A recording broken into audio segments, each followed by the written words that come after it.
Hello everyone, आज की इस वीडियो में मैं आपके लिए लेकर आया हूं क्लास 12 ज्योग्राफी चैप्टर 3 मानव विकास के प्रश्नोत्तर को। तो इस वीडियो में हम लोग चैप्टर 3 जो आपका मानव विकास चैप्टर है इसके प्रश्नोत्तर को दोस्तों अभी करने वाले हैं। तो सारे प्रश्न जो हैं वो एनसीईआरटी से भी सिलेक्टेड है, साथ ही साथ उन सभी प्रश्नों को भी ले लिया गया है जो कि आपके एग्जामिनेशन में इंपॉर्टेंट रहेंगे। तो सभी प्रश्नों को आप लोग ध्यानपूर्वक देखने का प्रयास करेंगे। और पीछे मैंने इस चैप्टर को बखूबी बहुत ही अच्छे से पढ़ाया है, तो अगर आपने अभी तक उस वीडियो को नहीं देखा है तो प्लेलिस्ट में आपको वीडियो मिल जाएगा, वहां से जाकर आप चैप्टर एक्सप्लेनेशन को अच्छे से देखिए, तब जाकर आपको क्वेश्चन आंसर जो है और भी अच्छे से समझ में आएगा। तो चलिए देख लेते हैं हम लोग आज के अपने पहले प्रश्न से।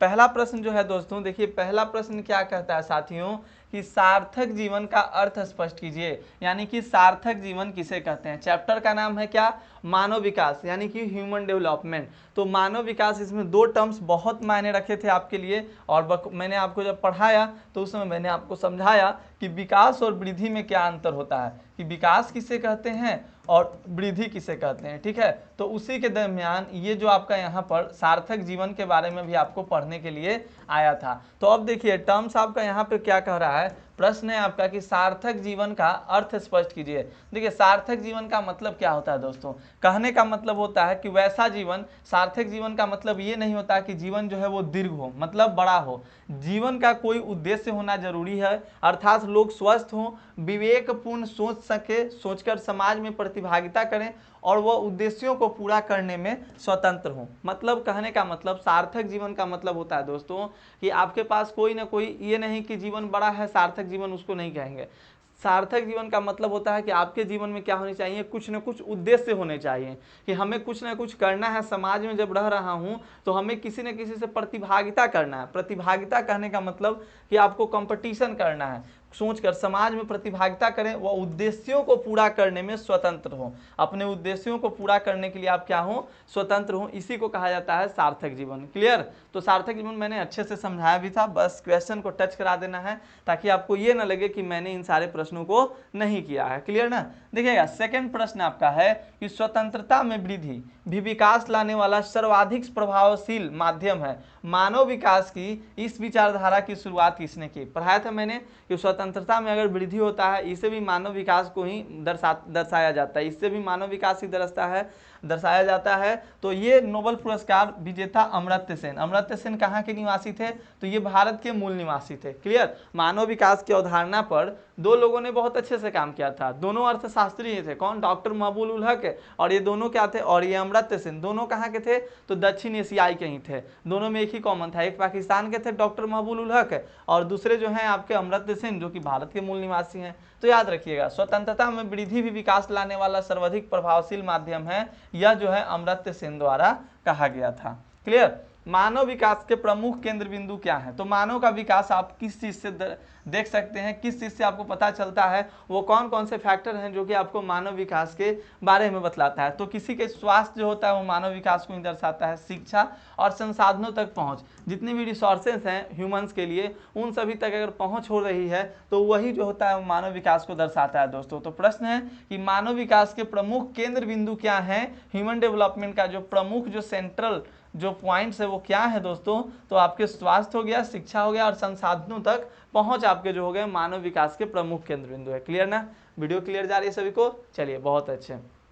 और आपका समय जो है वो इसी टाइम में है, तो आप लोग ध्यान दीजिएगा। आपका ये जो क्लास है मंडे ट्यूसडे और वेडनेसडे को, मंडे ट्यूसडे और वेडनेसडे को आपका 6:45 PM से आपकी जो है ज्योग्राफी की क्लासेस चलती है। ठीक है, तो ध्यान देंगे आप, 6:45 PM में आपकी ज्योग्राफी की क्लासेस यूट्यूब चैनल पे चलती है। मानव विकास शब्द का अभिप्राय क्या है, देखिए ह्यूमन डेवलपमेंट है, इसका मतलब क्या होता है, जनरल सा शब्द यहाँ पर डिफिनीशन पूछ रहा है। मानव विकास का क्या पूछ रहा है मेरे दोस्त, तो मानव विकास का आपसे जो है वो डिफिनीशन पूछ रहा है कि बताइए जो मानव विकास का शब्द का अभिप्राय यानी कि इसका डिफिनीशन जो है वो आप कैसे इसको डिफाइन कर सकते हैं। देखिए मानव विकास जब आपको डिफाइन करने के लिए आए मेरे दोस्त, तो आप इसको किस तरीके से डिफाइन कर सकते हो। तो मैंने आपको समझाया था कि मानव विकास का मतलब होता है लोगों के विकल्पों में वृद्धि करना तथा उनके जीवन में सुधार लाना। यह व्यक्ति के जीवन में गुणात्मक परिवर्तन को प्रदर्शित करता है। वृद्धि और विकास में मैंने बहुत अच्छे से आपको समझाया कि वृद्धि का मतलब क्या होता है, विकास का मतलब क्या होता है। हालांकि आगे हम लोग चलेंगे तो ये प्रश्न भी आपको मिलेगा कि वृद्धि और विकास में क्या अंतर होते हैं, लेकिन यहाँ पर प्रश्न पूछा कि विकास का मतलब क्या होता है, तो विकास का मतलब होता है लोगों के विकल्पों में वृद्धि। जैसे मैंने आपको एग्जाम्पल देकर समझाया था कि मान लीजिए किसी व्यक्ति को कहीं शहर जाना है, गांव वाले व्यक्ति को अगर शहर जाना है एग्जाम्पल के तौर पे, तो अगर उसके पास केवल एक विकल्प है कि वो ट्रेन से जा सकता है, इसका मतलब वो ये विकास का मुख्य जो है वो दर्शाता नहीं है कि वो विकसित है। उसके पास बहुत सारे विकल्प होने चाहिए, ट्रेन से भी जा सकता है, अपना कार से भी जा सकता है, अपने बाइक से भी जा सकते हैं। तो ये सब जो है वो मानव विकास को क्या करते हैं, दर्शाते हैं। क्लियर। तो मानव विकास शब्द का अभिप्राय क्या है, तो मानव विकास से तात्पर्य लोगों के विकल्पों में वृद्धि करना, यानी कि उनके पास बहुत सारे ऑप्शंस हैं, एक कार्य को करने के लिए ढेर सारे ऑप्शंस हैं, तथा उनके जीवन में सुधार लाना। यह व्यक्ति के जीवन में गुणात्मक परिवर्तन करता है। ठीक है। विकास और वृद्धि दोनों शब्द में दोस्तों देखिए ध्यान दीजिएगा, ये जो दोनों शब्द मैं बोल रहा हूँ नाम विकास और वृद्धि, ये दोनों में क्या है, एक कॉमन चीज है कि दोनों जो है वो चेंज को ही दर्शाता है, मतलब बदलाव को ही दर्शाता है। लेकिन एक जो है गुणात्मक बदलाव को दर्शाता है और एक जो है केवल बदलाव को दर्शाता है। या तो वो खराब बदलाव भी हो सकता है, तो वृद्धि के अंतर्गत आप अच्छी चीजों को भी सीख सकते हो, खराब चीजों को भी सीख सकते हैं। क्लियर। तो ये बात आप ध्यान में रखेंगे।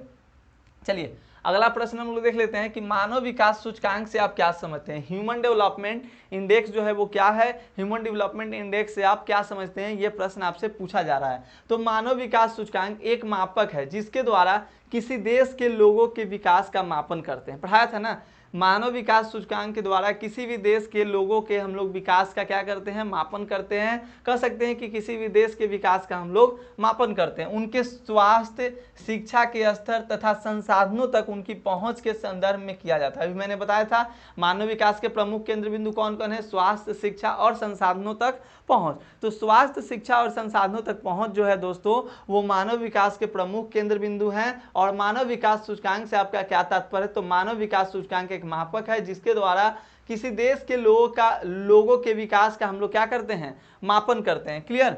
और यहाँ पर यह सूचकांक 0 से 1 के बीच में कुछ भी हो सकता है। बताया था मैंने कि जो मानव विकास सूचकांक होता है 0 से 1 के बीच में होता है। जो देश जितना 1 के करीब रहेगा वो उतना क्या होगा, तो उतना वो क्या है, तो विकसित है। क्लियर। ध्यान में रखिएगा, उतना वो विकसित है, और जो जितने 0 के करीब है वो उतना कम विकसित है। ठीक है, वो उतना कम विकसित रहेगा। जो 0 के जितने करीब रहेगा मेरे दोस्त वो उतना कम रहेगा, और जो 1 के जितने नजदीक रहेगा वो क्या रहेगा, उतना ही ज्यादा विकसित रहेगा। तो मैंने सबसे ज्यादा विकासशील अभी विकसित देश देखा जाए पूरे विश्व में तो कौन है, नॉर्वे है। मानव विकास के आधार पे, मानव विकास के आधार पे सबसे ज्यादा विकसित अभी कौन है, तो नॉर्वे है। अब देखिए 6 नंबर प्रश्न आपका है कि दक्षिण एशिया के उन 2 अर्थशास्त्रियों के नाम लिखिए जिन्होंने मानव विकास रिपोर्ट पर साथ काम किया। तो वो 2 अर्थशास्त्री का नाम बताना है जो कि मानव विकास पे साथ में कार्य किए थे। तो कौन कौन थे भाई, डॉक्टर महबूब उल हक और प्रो अमर्त्य सेन। प्रो अमर्त्य सेन और डॉक्टर महबूब उल हक, ये कहाँ के, तो ये पाकिस्तान के मूल निवासी थे। ठीक है,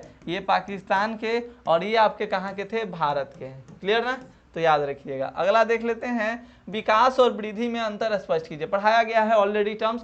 विकास का मतलब क्या होता है, विकास और वृद्धि में आपसे अंतर पूछ रहा है। तो देखिए दोस्त, वृद्धि समय के संदर्भ में मात्रात्मक एवं मूल्य निरपेक्ष परिवर्तन को सूचित करती है। यह धनात्मक और ऋणात्मक दोनों हो सकते हैं। वृद्धि जो है वो या तो धनात्मक हो सकता है या तो ऋणात्मक हो सकता है। कहने का मतलब किसी में अच्छे चीजों का भी बदलाव हो सकता है और खराब चीजों का भी बदलाव हो सकता है। ठीक है, जीता जागता उदाहरण मैं दे दूं। यहाँ पर देखिए एक उदाहरण है कि विकास तब तक नहीं हो सकता जब तक वर्तमान दशाओं में सकारात्मक वृद्धि न हो। यह गुणात्मक एवं पूर्ण सकारात्मक परिवर्तन की सूचक है।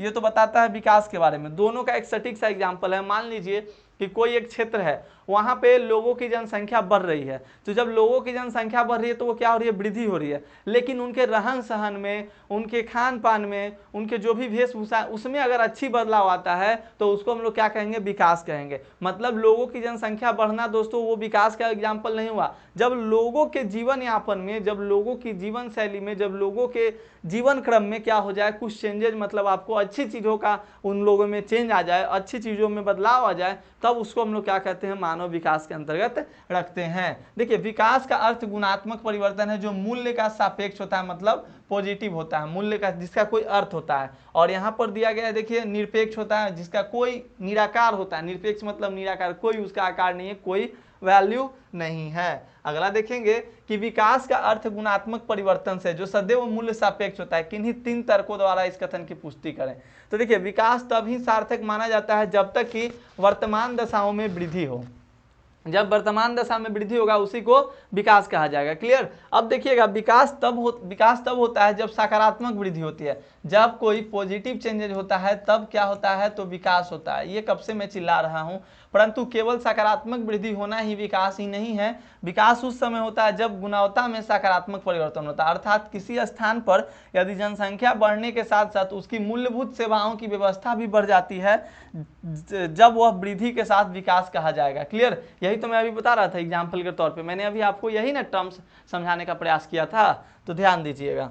अगला देखिएगा प्रश्न, डॉक्टर महबूब उल हक द्वारा मानव विकास का वर्णन किस प्रकार किया गया है। तो डॉक्टर महबूब उल हक ने वही बताया था कि जो मानव के विकल्पों में अगर वृद्धि हो जाए तब उसको हम लोग क्या कहते हैं, मानव का विकास कहते हैं। और अमर्त्य सेन ने बताया था कि जब लोग क्या हो जाएं, स्वतंत्र हो जाए, उनकी स्वतंत्रता में वृद्धि कर दी जाए। देखिए अमर्त्य सेन ने जो मानव विकास की अवधारणा दी थी उसमें उन्होंने कहा था कि जब लोगों के स्वतंत्रता में वृद्धि हो जाए तब हम लोग उसको मानव विकास के अंतर्गत रखते हैं। और डॉक्टर महबूब उल हक ने कहा था कि जब लोगों के विकल्पों में वृद्धि आ जाए, क्या, लोगों के विकल्पों में वृद्धि आ जाए तब उसको हम लोग क्या कहते हैं, मानव विकास कहते हैं। तो मानव विकास मानव के लिए विकल्पों में वृद्धि करता है, किनके द्वारा कहा गया, देखिए विकल्पों में वृद्धि करता है, किनके द्वारा कहा गया, महबूब उल हक के द्वारा। मानव विकास जीवन में सार्थक सुधार लाता है और विकास परिवर्तनशील है। इसका उद्देश्य ऐसी दशाएं उत्पन्न करना है जिसमें लोग सार्थक जीवन जी सकें। ठीक ना दोस्त, जिसमें लोग क्या कर सके, सार्थक जीवन जी सकें। अगला देखिएगा, संसार के विभिन्न देशों में मानव विकास के निम्न अथवा उच्च स्तर क्यों दिखाई पड़ते हैं, उपयुक्त कारण देकर उत्तर की पुष्टि करें। प्रश्न देखिए, संसार के अलग अलग जो देश हैं दोस्तों, उसमें मानव विकास के निम्न अथवा उच्च स्तर क्यों दिखाई देते हैं, उपयुक्त कारण देकर पुष्टि करें। तो यहाँ पर उच्च स्तर और निम्न स्तर दोनों के बारे में आपको बतलाया जा रहा है कि उच्च स्तर वाले देश कैसे होते हैं और निम्न स्तर वाले जो देश होते हैं वो कैसे होते हैं। तो उच्च स्तर वाले देश, इन देशों में सेवाओं जैसे शिक्षा हो गया, स्वास्थ्य हो गया, सरकार द्वारा अत्यधिक निवेश किया जाता है। सिंपल सा, मानव विकास का जो मापन करता है वो क्या होता है, तो मानव विकास का मूल जो मुख्य केंद्र बिंदु है वो स्वास्थ्य ही तो है। वो क्या है, स्वास्थ्य है, आपका शिक्षा हो गया, ठीक है, स्वास्थ्य हो गया, शिक्षा हो गया और संसाधनों तक जो लोगों की पहुंच है वो हो गया। तो इन सेवाओं के उपलब्ध में सरकार की जो होती है वो प्राथमिकता होती है। राजनीतिक उपद्रव एवं सामाजिक अस्थिरता यहाँ पर नहीं पाई जाती है और यहाँ बहुत अधिक सामाजिक विविधता भी नहीं होती है, मतलब लोगों में सामाजिक विविधता भी, बायोडाइवर्सिटी नहीं देखने को मिलता है। इस देशों में Norway, Iceland, Australia, Luxembourg, Canada आदि ये सब आपके मानव विकास में सबसे ज़्यादा विकसित देश के अंतर्गत आते हैं। निम्न स्तर वाले देश कैसे होते हैं दोस्तों, तो वैसे दोस्त होते हैं यहाँ पे सामाजिक सेवाओं में सरकार द्वारा आवश्यक निवेश किया जाता है, लेकिन इन देशों में प्रतिरक्षा एवं गृह कलह शांत करने में अधिक व्यय हो जाता है। मतलब यहाँ पर हर समय कहीं ना कहीं युद्ध होते रहा, मतलब अपने देश के अंतर्गत ही। अधिकांश देशों में आर्थिक विकास की गति बहुत धीमी है। अधिकांश देश राजनीतिक उपद्रव, गृह युद्ध, सामाजिक अस्थिरता, अकाल अथवा बीमारियों के दौर से गुजर रहे हैं, इसलिए इनका जो होता है वो मानव विकास निम्न स्तर है। तो निम्न स्तर देश और उच्च स्तर में आपको समझ में आया। उच्च स्तर वाले देशों में जो गवर्नमेंट होती है, यानी कि जो सरकार होती है, वो ज़्यादातर कहाँ पे निवेश करती है, तो ज़्यादातर जो भी शिक्षा, स्वास्थ्य है इसमें अपना निवेश करती है, जिसके कारण मानव का जो विकास है वहाँ उच्च है। मानव विकास सूचकांक के मुख्य सूचकांकों का वर्णन कीजिए। तो मानव विकास सूचकांक का मुख्य सूचकांक क्या है, यानी कि मानव विकास सूचकांक हम लोग किसके आधार पर निकालते हैं, तो वही शिक्षा, स्वास्थ्य और संसाधनों तक पहुंच के आधार पर निकालते हैं। तो उसी को पढ़ लेते हैं। देखिए, स्वास्थ्य के आधार पे, शिक्षा के आधार पे और संसाधनों तक पहुंच के आधार पे, 3 पॉइंट्स आपके यहाँ क्या क्या, स्वास्थ्य के आधार पे, शिक्षा के आधार पे और संसाधनों तक पहुंच के आधार पे। स्वास्थ्य का मूल्यांकन करने के लिए चुना गया सूचक जन्म के समय जीवन प्रत्याशा जो दीर्घ एवं स्वस्थ जीवन का सूचक है। मतलब लोगों की लाइफ एक्सपेक्टेंसी कितनी है, ज़्यादा दिन तक लोग जी रहे हैं, इसका मतलब कि यहाँ का जो लोगों का जो स्वास्थ्य है वो सही रह रहा है। लाइफ एक्सपेक्टेंसी कहने का मतलब जब ज़्यादा दिन तक जीवित वहाँ के लोग रह रहे हैं, इसका मतलब वहाँ की जीवन प्रत्याशा सही है। फिर शिक्षा हो गया, तो शिक्षा का मूल्यांकन करने के लिए प्रौढ़ साक्षरता दर और सकल नामांकन अनुपात को आधार माना जाता है, मतलब कि कितना जो है उनके यहाँ स्कूल में एडमिशन्स हो रहे हैं। यह मनुष्य की ज्ञान तक पहुंच को प्रदर्शित करता है। जब ज़्यादा एडमिशन्स होगा इसका मतलब है कि ज़्यादा लोग पढ़ रहे हैं, ज़्यादा ही यहाँ के लोग क्या हैं तो शिक्षित हैं। संसाधनों तक पहुंच यह लोगों की क्रय शक्ति को प्रकट करता है, यह आर्थिक सामर्थ्य का सूचक है। लोगों की क्रय शक्ति मतलब कितना वो लोग खरीद सकते हैं, क्या कुछ कर सकते हैं, कितना वो लोग संसाधनों तक पहुंचने में सक्षम है, ये बात दर्शाती है। तो मानव विकास सूचकांक के वो सारे क्या थे तो संकेत थे, सूचक थे। क्लियर। अब देखिए सतत पोषणीयता मानव विकास के लिए किस प्रकार आवश्यक है, यानी सस्टेनेबल डेवलपमेंट। सस्टेनेबल डेवलपमेंट वो डेवलपमेंट होता है दोस्तों जिसमें हम लोग भावी पीढ़ियों के लिए मतलब आने वाली पीढ़ियों के लिए भी सोचते हैं, आने वाली पीढ़ियों के लिए भी सोचना, यही मानव विकास का ये भी एक क्या है तो सर्वोत्तम गुण है। क्लियर। तो कहता है कि सतत पोषणीयता का अर्थ है अवसरों की सतत पर्याप्तता, सभी पर्यावरणीय, वित्तीय व मानवीय संसाधनों का उपयोग भविष्य को ध्यान में रखकर करना चाहिए ताकि प्रत्येक पीढ़ी को समान अवसर मिल सके। इन संसाधनों में से किसी भी एक का दुरुपयोग भावी पीढ़ियों के लिए अवसरों को कम करेगा। मतलब अभी के टाइम में जो भी रिसोर्सेस हमें मिले तो ऐसा नहीं कि अंधाधुन उसका हम लोग दोहन कर दें, खत्म कर दें। जितने भी रिसोर्सेस हैं हमें आने वाली पीढ़ियों को भी मद्देनजर ध्यान में रखते हुए हमें उसका दोहन यानी कि खपत करना चाहिए। क्लियर है दोस्त। तो याद रखिएगा जितने भी बच्चे अभी तक वीडियो को लाइक नहीं किए फटाफट से एक बार लाइक कर देंगे और ज़्यादा से ज़्यादा अपने दोस्तों के शेयर करेंगे। और हाँ, चैप्टर 1, चैप्टर 2, चैप्टर 3 का सब कुछ हो गया, प्लेलिस्ट में सब वीडियो है, देख लीजिएगा। हमारे एप्लीकेशन पे आपको पढ़ना है, क्रैश कोर्स शुरू होगा अगस्त के बाद शुरू होगा, ध्यान रखेंगे। क्रैश कोर्स ही शुरू करूंगा। यूट्यूब पे जितनी भी क्लासेस सब फ्री चलेगी, अभी चैप्टर वाइज सभी क्लासेस यूट्यूब पे ही चलेगी। अगस्त बाद जब आपका सेंटअप एग्जाम हो जाएगा दोस्तों तब हम लोग क्या करेंगे क्रैश कोर्स की शुरुआत करेंगे। अभी फिलहाल आप लोग यूट्यूब पे क्लासेस करते रहिए। मानव विकास सूचकांक का मापन किस प्रकार किया जाता है, महत्वपूर्ण सूचकांकों को संदर्भ में रखते हुए स्पष्ट करें। तो महत्वपूर्ण सूचकांक आपका स्वास्थ्य हो गया, दूसरा आपका महत्वपूर्ण सूचकांक हो गया ये साक्षरता दर, और तीसरा हो गया संसाधनों तक पहुंच, मतलब इसको ही शिक्षा का नाम हम लोग दे सकते हैं, ये शिक्षा आपका हो गया। क्लियर। और ये संसाधनों तक पहुंच आपका हो गया। तो कहता है कि मानव विकास सूचकांक का मापन किस प्रकार किया जाता है, तो वही मानव विकास सूचकांक का मापन स्वास्थ्य, शिक्षा और संसाधनों तक पहुंच जैसे प्रमुख क्षेत्रों में निष्पादन के आधार पर क्या होता है और इसका क्रम जो होता है 0 से 1 के बीच होता है। बताया मैंने कि जो जितना 0 के करीब रहेगा उतना अर्ध विकसित कम विकसित है, जो जितना 1 के करीब रहेगा वो उतना ज्यादा क्या है तो विकसित है। क्लियर। जो जितना 1 के करीब रहेगा वो उतना विकसित होगा। नॉर्वे का बता दीजिए तो सबसे उच्च है विकसित। अब पढ़ाया गया सबके बारे में मैंने आपको बताया है। अब देखिए मानव विकास के 4 प्रमुख स्तंभ यानी घटकों का वर्णन करना है। तो मानव विकास के 4 स्तंभ आपके कौन कौन है, क्षमता, सतत पोषणीयता, उत्पादकता और आपके सशक्तिकरण। ठीक है, ये चारों टर्म्स नया थोड़ी लग रहा है आपको, अपने चैप्टर्स पढ़ा तो चारों टर्म्स नया लग रहा है। समता, सतत पोषणीयता, उत्पादकता और सशक्तिकरण नहीं पढ़ाए हैं, सब बताए हुए हैं। समता मतलब वही इक्वलिटी दोस्तों, यानी कि उपलब्ध अवसरों में प्रत्येक व्यक्ति को समान भागीदारी मिलना ही समानता है। लोगों को उपलब्ध अवसर लिंग, प्रजाति, आय और भारत के संदर्भ में जाति के भेदभाव के विचार के बिना समान होने चाहिए। मतलब किसी के साथ कोई भी जाति के आधार पर, लिंग के आधार पर हमें भेदभाव नहीं करना है, उसी को समानता कहा गया। और ये मानव विकास के क्या हैं तो प्रमुख स्तंभ है यानी कि पिलर्स हैं। ठीक है, मानव विकास को ये सब क्या करते हैं तो दर्शाते हैं। क्लियर ना दोस्त। सतत पोषणीयता वही भावी पीढ़ियों को, आने वाली जितनी भी पीढ़ी है उनके लिए हमें उपयोग करना तो अपने लिए करना है लेकिन उनके लिए भी सोचना है। क्लियर। संसाधनों का दुरुपयोग भावी पीढ़ियों के लिए अवसरों को कम करेगा, तो यही बात कही जा रही है। उत्पादकता, तो देखिए यहाँ उत्पादकता शब्द का प्रयोग मानव श्रम की उत्पादकता के संदर्भ में किया जाता है। लोगों को समर्थ और सक्षम बनाकर मानव श्रम की उत्पादकता को निरंतर बेहतर बनाना चाहिए। लोगों के ज्ञान को बढ़ाने के प्रयास तथा उन्हें बेहतर चिकित्सा सुविधा उपलब्ध कराने से उनकी कार्य क्षमता बेहतर होगी। यहाँ उत्पादकता का मतलब होगा लोगों के हार्ड लेबर से। ठीक है, ये नहीं कि उत्पादकता मतलब ज्यादा से ज्यादा उत्पादन, कहने का मतलब हो गया कि लोगों के कार्य क्षमता को बढ़ाना। जैसे कि प्रॉपर अगर तबीयत खराब होता है तो उसको मेडिसिन ट्रीट कीजिए, उसको शिक्षित कीजिए ताकि वो कार्य क्षमता उसके अंदर क्या हो सके, बढ़ सके, वो ज्यादा से ज्यादा कार्य को कर सके। यहाँ उत्पादकता का मतलब ये होता है मानव विकास के संदर्भ में। अब देखिए सशक्तिकरण दोस्तों, सशक्तिकरण का मतलब ही होता है सामाजिक रूप से पिछड़े हुए लोगों को हर तरह से समर्थ बनाना, यानी सशक्तिकरण करना, सशक्त करना, जिससे वे विकल्प चुनने के लिए स्वतंत्र हो। और ये आपको पता है कि विकल्पों में अगर वृद्धि हो जाए, किसी को विकल्पों में ही वृद्धि हो जाए तब क्या होता है, वो मानव विकास का बेस्ट एग्जाम्पल है। मानव विकास का बेस्ट एग्जाम्पल लोगों के विकल्पों में वृद्धि है। तो जब लोगों के विकल्पों में वृद्धि होता है दोस्तों तो यही जो है मानव विकास का बेस्ट एग्जाम्पल है। मानव विकास के विभिन्न उपागमों का वर्णन करें तो देखिए इनमें से देखिए मानव विकास से संबंधित समस्याओं के लिए अनेक उपागम हैं। तो मानव विकास में कौन कौन सी समस्याएं आती है, उससे निपटने के लिए क्या क्या आपके उपागम है उसको हम लोग पढ़ेंगे। तो देखिए आय उपागम, यह सबसे पुराना उपागम है दोस्तों, और इसमें मानव विकास को आय के साथ जोड़कर देखा जाता है कि आय जितना उच्च होगा उतना जो होगा मानव का विकास भी होगा वो उच्च होगा। ऐसा माना जाता है कि जितना आय लोगों का उच्च होगा, मतलब इनकम जो है, अगर जितना ज़्यादा वो लोग इनकम करेंगे उतना ज़्यादा उनका जो है मानव का विकास होगा। कल्याण उपागम दोस्तों, यह उपागम मानव को लाभार्थी अथवा सभी विकासात्मक गतिविधियों के लक्ष्य के रूप में देखता है। सरकार कल्याण पर अधिकतम व्यय करके मानव विकास के स्तरों में वृद्धि करने के लिए जिम्मेदार है। मतलब लोगों को वेलफेयर, मतलब सबके साथ एक जैसा ट्रीट करना, व्यवहार करना। क्लियर।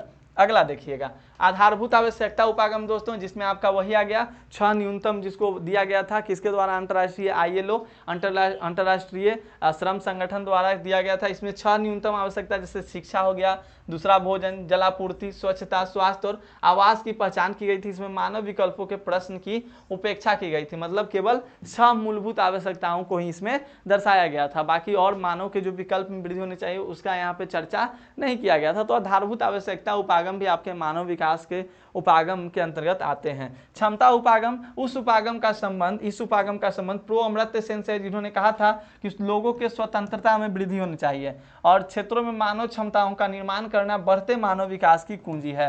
यानी कि संसाधनों तक पहुंच के क्षेत्रों में वही स्वतंत्रता में वृद्धि को ही यहाँ पर दूसरे शब्दों में दर्शाया जा रहा है। अगला देखिएगा मानव विकास सूचकांक के आधार पर देशों का वर्गीकरण किस प्रकार किया जाता है। तो वही मैंने आपको बताया था कि देशों का जो NCERT का क्वेश्चन है, सबसे पहला क्वेश्चन है, ध्यान दीजिएगा। तो देशों का जो वर्गीकरण है दोस्तों वो 0 से 1 के आधार पे, रैंकिंग के आधार पे होता है। जो जितना 1 के करीब रहेगा वो उतना क्या हो जाएगा, तो विकसित हो जाएगा। जो जितना 1 के करीब है वो उतना ज़्यादा विकसित के अंतर्गत आएगा। क्लियर ना। अगला देखिएगा मानव विकास अवधारणा के अंतर्गत समता और सतत पोषणीयता से आप क्या समझते हैं। अभी हम लोगों ने पढ़ा समता का मतलब होता है लोगों को जितने भी अवसर जो उपलब्ध हैं उनका सही तरीके से उपयोग करना, ना तो जाति के आधार पे, ना ही किसी जाति, भारत में जाति के आधार पे हो गया या लिंग के आधार पे, उनके साथ कोई भी भेदभाव नहीं करना, सबको एक जैसा ट्रीट करना, यही आपका समता हो जाता है। फिर सतत पोषणीयता, ये भी अभी हम लोगों ने क्लियर किया। सतत पोषणीयता का मतलब होता है कि आने वाली पीढ़ियों के लिए, भावी पीढ़ियों के लिए उनके विकल्पों को अगर हम लोग ज़्यादा, जैसे रिसोर्सेस अगर हम लोग पूरा का पूरा दोहन करेंगे तो उनके लिए विकल्पों में कमी हो जाएगी। जैसे एक एग्जाम्पल के तौर पे मैंने आपको समझाया था, लेटेस्ट एग्जाम्पल, कि मान लीजिए कि कोई गरीब परिवार है, ठीक है, आप ये कोई सब्जी बेचने वाली है, तो उसको जाके पूछिएगा तो पता चलेगा कि उन लोगों ने पढ़ाई नहीं किया। ठीक है, तो क्यों नहीं पढ़ाई किया भाई, क्योंकि उन लोगों के पास अवसर नहीं थे पढ़ाई करने के, रिसोर्स नहीं थे उतने, तो इसलिए पढ़ाई नहीं किया। तो उनके पास डॉक्टर बनने का विकल्प जो था वो खत्म हुआ कि नहीं। और डॉक्टर मकबूल उल हक ने क्या कहा है, मानव विकास को किस तरह से डिफाइन किया है, उन्होंने डिफाइन किया है कि जब लोगों के विकल्पों में वृद्धि हो जाए, जितना से जितना विकल्पों में वृद्धि हो जाए। जैसे मान लीजिए आई एम ग्रेजुएट है, ठीक है, आई एम ग्रेजुएट, मैं ग्रेजुएट हूँ, ठीक है, मैं पढ़ा हुआ हूँ, पढ़ा लिखा हूँ, तो मेरे अंदर विकल्पों में वृद्धि है कि नहीं जी। मैं सब्जी भी बेचने का काम कर सकता हूँ, मैं पढ़ाने का भी काम कर सकता हूँ, मैं मतलब शैक्षणिक कार्य भी कर सकता हूँ, जो पढ़ाई लिखाई से रिलेटेड है वो उस कार्य को भी कर सकता हूँ, और भी कार्य को कर सकता हूँ, लेकिन मैं टेक्निकल चीज़ें में बहुत कम कार्य कर सकता हूँ, तो मेरे विकल्पों में थोड़ा सा कमी हुआ ना। तो जब जितना लोग संपन्न होंगे, जितना लोगों के विकल्पों में वृद्धि होगा, उसी को मानव विकास कहा गया। क्लियर, तो याद रखिएगा। हालांकि ये बैकग्राउंड मुझे कुछ उतना खास नहीं लगा, अगले क्लास में बैकग्राउंड चेंज करने का प्रयास करूंगा दोस्तों। उम्मीद है कि आपको क्लासेस समझ में आए होंगे, जितने भी प्रश्न थे सारे प्रश्नों को मैंने कराने का आपको प्रयास किया, तो आई होप कि वीडियो आपको समझ में आई होगी। तो वीडियो को आप लोग जरूर से लाइक करेंगे और अपने दोस्तों के साथ शेयर करेंगे। और ध्यान दीजिएगा, चैप्टर 3 जो था आपका मानव विकास, मैंने आपको बोला था कि पुराने NCERT में चैप्टर 3 जो था वो मानव आपका क्या था, तो जनसंख्या संगठन था, वो चैप्टर हट गया है। मानव विकास जो है चैप्टर 3 में हो गया है। अब इसके बाद इसका हम लोग ऑब्जेक्टिव प्रश्न कर लेंगे। कब, तो मंडे को हम लोग इसका ऑब्जेक्टिव प्रश्न कर लेंगे और फिर हम लोग चैप्टर 4 को यानी प्राथमिक क्रियाएं को शुरू करेंगे। तब तक के लिए दोस्तों, आप लोगों ने अगर चैप्टर को अभी तक कंप्लीट नहीं किया, जल्दी से जल्दी कंप्लीट कर लीजिए, क्योंकि सारे प्रश्न आपके लिए महत्वपूर्ण रहेंगे। तो मिलते हैं हम लोग अगले क्लास में, तब तक के लिए धन्यवाद। जय हिंद, जय भारत।